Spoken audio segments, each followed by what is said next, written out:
autre McDo. C'est effectivement la piste autonomiste bretonne qui est retenue depuis ce matin par les enquêteurs antiterroristes, d'autant qu'un engin explosif déposé devant un centre de chèques postaux à Rennes a été désamorcé par les services de déminage aux premières heures de cette journée. Les bâtons de dynamite proviendraient d'un vol commis le 28 septembre dernier à Plévin dans les Côtes-d'Armor.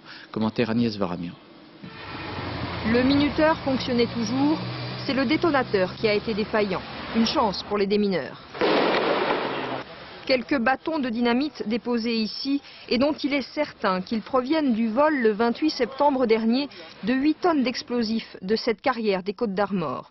Des explosifs dont les policiers retrouvent la trace 2 jours plus tard au Pays Basque, dans un appartement de l'ETA et qui ont servi à des attentats meurtriers en Espagne. Dans cette affaire de vol, une douzaine de personnes, militants basques et indépendantistes bretons ont été mis en examen, car l'ARB a aussi utilisé ce stock pour ses propres attentats. Elle en a revendiqué une vingtaine depuis la reprise de ses activités en 98, dont celui-ci à Sainte-Gabelle. Plasticage de postes, d'ANPE, de perception, l'ARB s'est bien déjà attaqué à des intérêts privés dans les années 75, mais ces attentats n'ont jamais tué. Père Loquet est un ancien de cette armée révolutionnaire bretonne. Il confirme qu'ils avaient consigne de ne pas mettre de vie autre que les leurs en danger.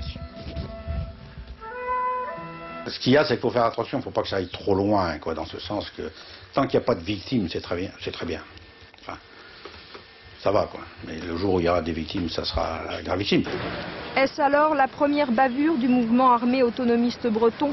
Peut-être. L'organisation MGAN, proche de l'ARB, a ce soir souligné dans un communiqué que cet attentat contre un McDonald's n'est pas un mode d'action habituel des clandestins.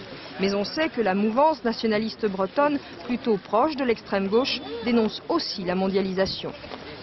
Et information des journalistes de France 2 qui sont actuellement sur place. D'après les premiers éléments recueillis par les enquêteurs, des morceaux d'emballage d'explosifs retrouvés autour du McDo de Quai Vert près de Dinan proviendraient bien de ce même stock de dynamite volé à Plévin en septembre 1999.